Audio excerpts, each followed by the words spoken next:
Yo, how's it going? We're starting a new week here after having passed through the Sabbath and a great rest. A great rest. I started a little late and then waited a little longer. But like even the truck growled a little bit. It was kind of missing on one cylinder. Shaking around woke me up. So I'm like, okay, that's like confirmation to go. And man, I talked to a guy, and I was like, you can tell he'd been shot, and his face grew together a little messed up. And I was like, you need to watch this Andy Frisella guy. I didn't tell him Andy got stabbed in the face. I left that part out to let him find out, like you can win even past adversity. And I was like, it's the real AF. And then, like, his initials really are AF. You know what I mean? It's like real as, and he's like real as fuck. And he's like, yeah. I'm like, yeah. I said, did you ever have a coach that just like gave you the best advice of your life? And then like, but you only seen him a little bit? And he's like, yeah. I was like, well, this guy like has a show. You can check it out just about every day. And yeah, so, for this fella, and I just do this in my very core. Like for this guy to get to where he needs to be in Jesus, he needed to get it from Andy. Like he needs that no bullshit, rough, hardcore, getting it done in today's modern just slew of problems and fake shit and what do you do type of thing. And this dude wouldn't, if you gave this guy a Bible and tried to give him this patty cake Jesus, he'd just patronize you and go on and never pay attention. You know what I mean? So dude, it was not something that I decided to tell this guy.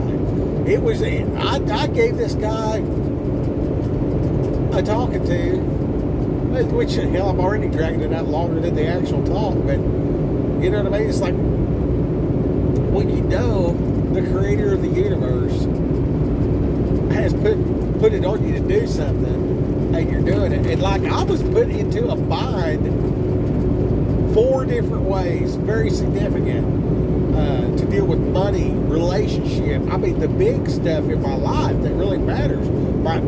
Down to my very faith, to be in that position at that time, and the truck rattled to wake me up, and then here I am talking to this guy that's obviously been shot in the face, and I can't tell him about the Bible or nothing. All I can do, I'm like, dude, you need to listen to Andy Frisella on the Real AF podcast.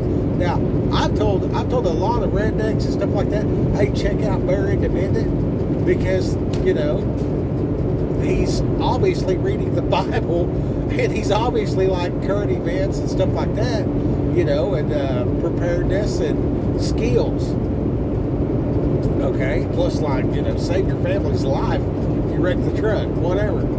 You know what I mean? So like there's all these different things about that. But there's something about today specifically, it is June the 29th. And yeah. So yeah, it's just amazing to me that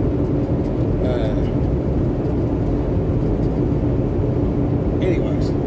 So I watched this deal. I'm like, we need to know more about how to pray correctly. Okay, so I was thinking to myself, I was like, I'm just driving down the road and I'm like flipping through the YouTubes or whatever like that. And I was like, forget all this bullshit. Like, I need to know how to pray. Like, let's do a deep dive into how do I pray to the Creator. You know what I mean? And then, like, Sermon on the Mount has the Lord's Prayer inside of it, where he says how to pray, not necessarily what to pray, but we all remembered it and chant it like some kind of thing as a what versus a how. Well, the Bible Project, they put together this quick little deal, and I watched it and I thought, man, I was just beginning to watch it. I was like, I gotta send this to Andy and him, and because I was so overwhelmed just recently with, like, my recent witness.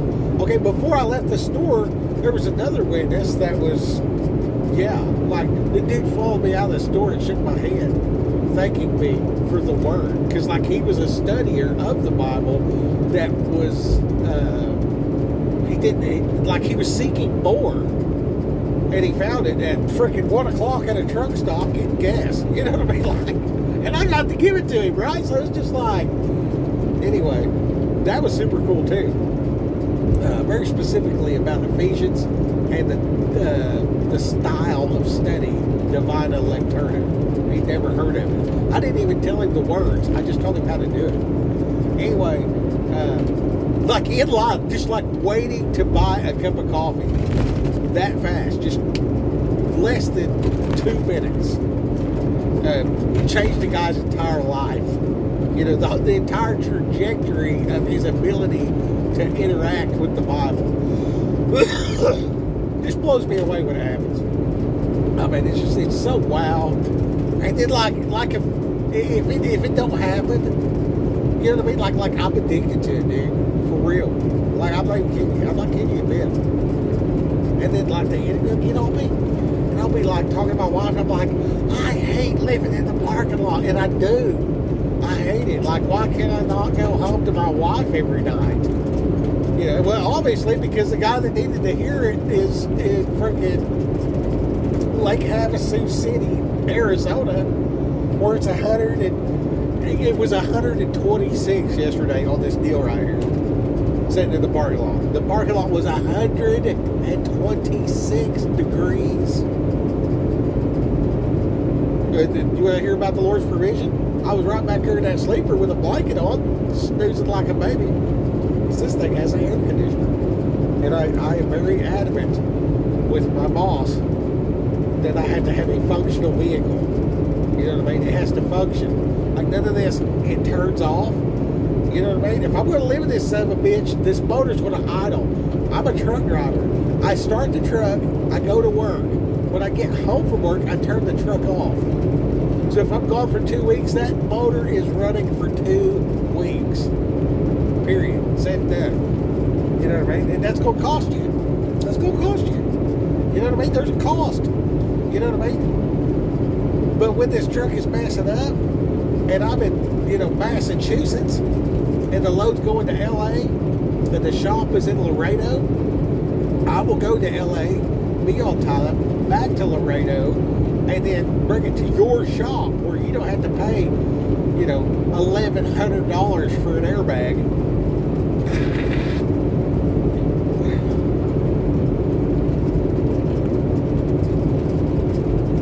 But sometimes the airbag's leaking and the transmission won't shift, so you have to pay $1,100 for an airbag. So, you know, I mean, we'll do the best we can. And little stuff too, like turn the fuel card on. Like if I had to call you to turn the fuel card on, or call you for a comp check to get the truck washed, like that is so irritating. It's like unnecessary bullshit. You know what I mean? Like I will pay for this shit and just you can reimburse me. You know what I mean? The comp check goes against my check anyway. There's no difference except how you file it in the office. So if you got to do a little extra step to have a quality driver and get the bullshit out, that's your driver retention. Okay?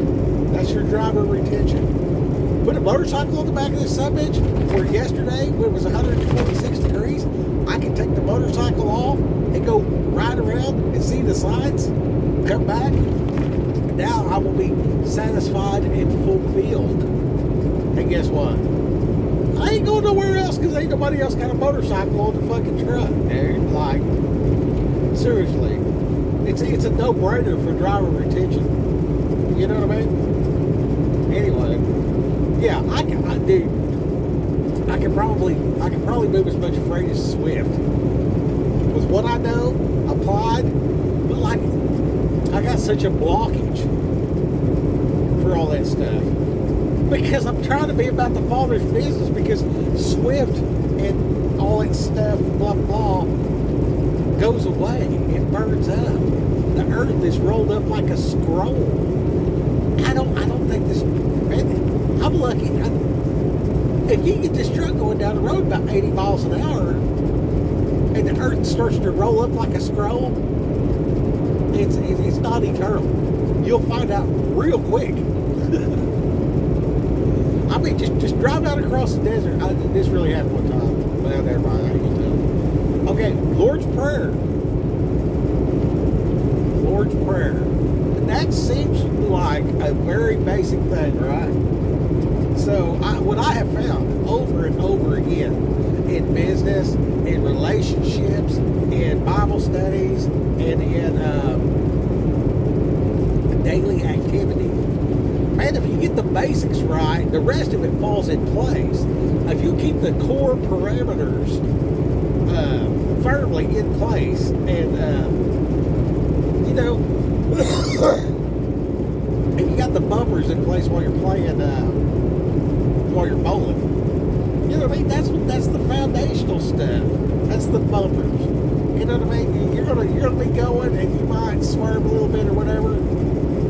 If you're going too far towards the gutter, one way or the other, it'll bounce off of it. If you got a good solid core in place and established in your life, in your business, and you're going in and doing, then you got these navigational buoys on the one hand, like you can see it coming, and course correct. You know what I mean? Like I don't have to. This guy's getting on the road right here, right? So I'm changing lanes. I know he's going to be slower than I am because I'm up and running, and he's getting on the highway. So I get in the other lane, like I see it, I anticipate, I course correct, right? If something's in the way, move, just turn. You know what I mean? That's like the best advice you'll ever get while moving throughout the earth. If something's in your way, turn. Whatever that is, a ship, a boat, a car, skis, turn. Oh, there's a tree, turn. Don't hit the tree. Look at where you're going, don't look at what you're trying to avoid. That way your natural reactionaries are towards the goal, not towards the scared. That's a big deal. Okay, so same thing for your foundationals. Okay, how do I pray? You know what I mean? Your foundationals, by the way, is referred to as the armor of God in Ephesians chapter 6. Okay, if you'll take a deep study of the book of Ephesians, you will be better off. Okay, you'll be way better off. Like just knowing, your opponent knows camouflage real good. Like he's hiding in the unseen realm. You see what I'm saying? Like I don't see the wind. I see trees moving. I see little dust devils. I might see a tornado, whatever. Leaves blowing, attached to the tree or not, dust, whatever. Those are the effects of the wind. I'm noticing the effects, and then I'm interpreting this is coming from the wind. Okay, so the unseen realm, but its effects. I'm seeing the effects, okay, and I'm judging from the what it's producing, its effect, and trying to figure, is this good or bad? And then that tricky devil, he'll make it seem good, and then just paddle your ass with whatever, leave you stranded with this disease or greed or illness, dis-ease to whatever degree, potentially leading to a lake of fire. So, you got to be super duper careful. You know what I mean? You got to be real careful that you ain't, paying attention to the doctrine of a demon and getting all wrapped up in the bullshit. You know what I mean? So, yeah, watch out for that. Anyway, one of the best ways that I can do is to approach my boss correctly. Approach the boss correctly. Okay, so I gotta know who he is. I gotta know what he's about. You know what I'm saying? Does this dude respect somebody coming up all shy, looking down, and kind of kicking the ground a little bit? Well, if you don't mind, if you could, please maybe, turn off every 20 minutes when it's, 126 degrees outside. You know what I mean? And then like, the other way, you might come in and be like, look, I need this, and this to be able to work for you efficiently because I want to move freight more than you do. You see what I'm saying? So that's like a totally different vibe.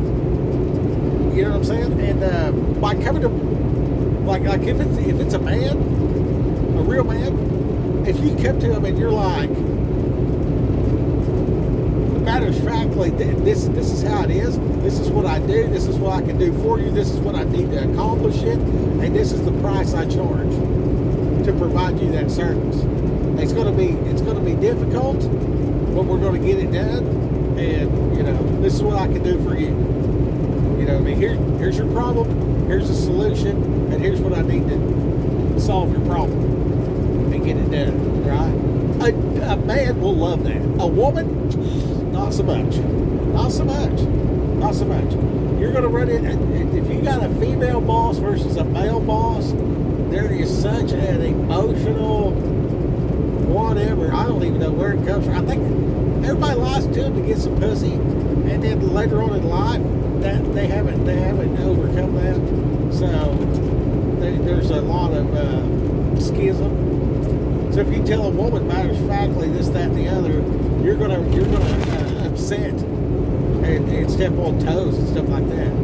You know what I mean? So it's very rare that you can get a hold of a no bullshit woman because that might actually be a man. And you want to watch out for that. Anyways, so the Lord's Prayer, he explains how to pray. All right, you want to read the entire Sermon on the Mount, and then you want to back that up with the book of James. Okay, read the whole Sermon on the Mount, flip directly to the book of James, read that in completion before you start this journey at all. Like that is the first step. Sermon on the Mount, book of James. That way you hear it twice, because there's a lot of overlap. And take notes while you read it. You know what I mean? If anything overlaps, write that down. Because these is going to be your pillars that's going to hold up your entire faith. These pillars will get you through on a hard day and everything else like that. And then, God bless this road is trash.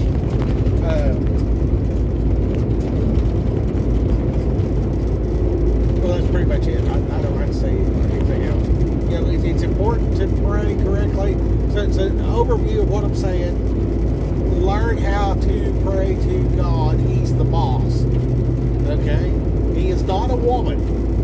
He is a man in attitude, right? And then if you approach your boss, you know what I mean? It's good to be appropriate, right? But like not prayer, not God, but just like on the job. If I have a problem, I want to come up with 3 possibilities of solutions, and then approach my boss with the problem and 3 solutions. Hey boss, I noticed that the fuel card don't work, and so when I call in and you guys turn the fuel card on, that doesn't change. You don't. They're not telling me where to go get fuel.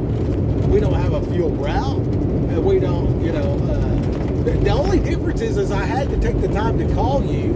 I had to jam up the fuel island. I had to take your man off task to deal with this problem. So my solution is turn the fuel card on and just leave it on. And then use an AI system to track the mileage on the truck attached to the fuel card and have it send you a warning if, somebody has, more than 50 gallons of whatnot. You know what I mean? Because, like, if somebody's going to steal fuel, it's going to be 50 to 100 gallons. It used to be prevalent back in the day. I never hear that about it nowadays, but, So, anyway, here's solutions. You know what I mean? If you're that worried about, like why would the car not be on to begin with? You know what I'm saying? Like, oh, is this gas station too high or too expensive or whatever? Do some kind of online trading to where everybody can use your systems to buy fuel where you want them to buy fuel, but just leave the card open so I'm not calling you at 2 o'clock in the morning. It's ridiculous. You know what I mean? Like if I called you, you said, okay, go to this truck stop, blah, blah, blah, and you gave me some coaching on what you wanted done, I can see it. But I call and say, hey, the fuel card don't work, and they say, okay, let me turn it on. And that's the end of the conversation. Just leave the subject on. You know what I mean? Keep it simple. You know what I mean? And reduce governance. Rock out. Go get